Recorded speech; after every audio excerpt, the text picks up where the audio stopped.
नमस्कार, मैं नरेश जैन।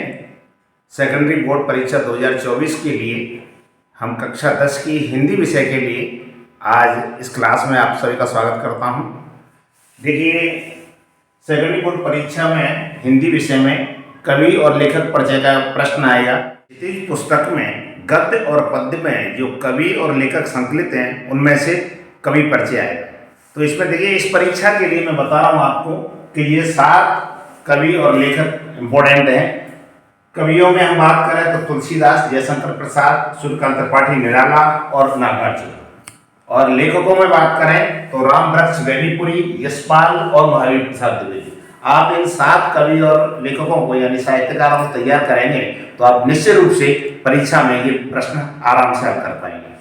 अब देखिए, इस प्रश्न में कवि और लेखक का परिचय हमें किस तरह लिखना चाहिए, इसे कम से कम हमें 4 भाग होने चाहिए। पहला भाग ये होता है कि उस कवि का जन्म आदि के बारे में जानकारी देना, उसकी पारिवारिक पृष्ठभूमि बताना।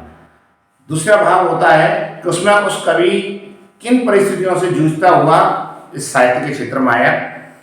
तीसरी बात है उसका रचना संसार, उनकी कौन कौन सी रचनाएं हैं जो प्रसिद्धि पा चुकी हैं।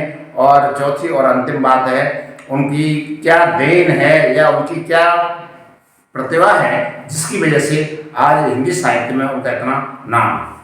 तो देखिए, आज मैं इस क्लास में आज लेता हूं मैं रामवृक्ष बेनीपुरी को, फिर कल दूसरी क्लास में हम यशपाल को लेंगे, फिर तीसरी में महावीर प्रसाद द्विवेदी, चौथे वीडियो में तुलसी, 5वें में जयशंकर प्रसाद, 6वें में सूर्यकांत त्रिपाठी और 7वें में नागार्जुन। देखिए, रामवृक्ष बेनीपुरी आपको बोर्ड की यहाँ कैसे लिखना है। देखिए, सिलेक्टेड शब्द में लिखना है, भाषा लिखनी है। कुछ भाषाएं ऐसी हैं क्योंकि ये सभी हिंदी के मूर्धन्य साहित्यकार हैं, तो आप पहले यहाँ ले सकते हैं कि रामवृक्ष बेनीपुरी हिंदी के मूर्धन्य साहित्यकार हैं। मूर्धन्य का मतलब होता है शीर्ष, क्योंकि आपकी पाठ्य पुस्तक में जो दिए गए वो सबके सब मूर्धन्य और शीर्ष साहित्यकार। इनका जन्म, जैसे हम बात करें रामवृक्ष बेनीपुरी का जन्म, तो रामवृक्ष बेनीपुरी का जन्म सन 1899 में बिहार राज्य के मुजफ्फरनगर जिले के बेनीपुरी गांव में हुआ था। इनका प्रारंभिक जीवन बड़े अभाव और संघर्ष और कठिनाइयों में बीता। इनके माता पिता की शीघ्र मृत्यु हो गई और इन्होंने कठिनाइयों का सामना करते हुए अपनी शिक्षा प्रारंभ की। लेकिन जल्दी 1920 में महात्मा गांधी द्वारा जब देश में असहयोग आंदोलन प्रारंभ किया गया तो रामवृक्ष बेनीपुरी असहयोग आंदोलन में कूद पड़े। रामवृक्ष बेनीपुरी गांधीवादी थे।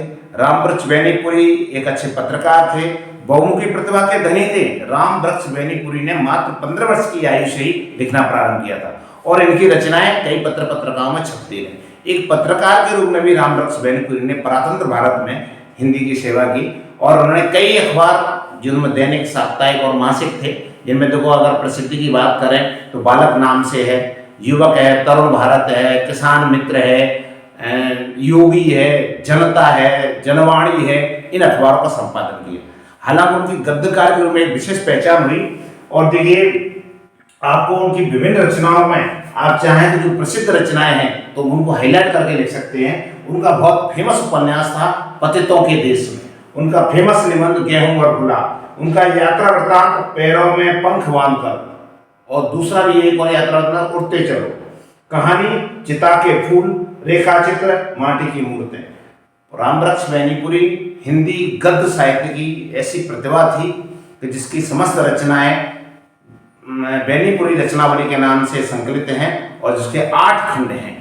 रामवृक्ष बेनीपुरी की अपनी विशिष्ट शैली के कारण उनको कलम का जादूगर कहा जाता है और हिंदी साहित्य में रामवृक्ष बेनीपुरी की रचनाएं आज भी सबसे शीर्ष स्थान रखती हैं। धन्यवाद।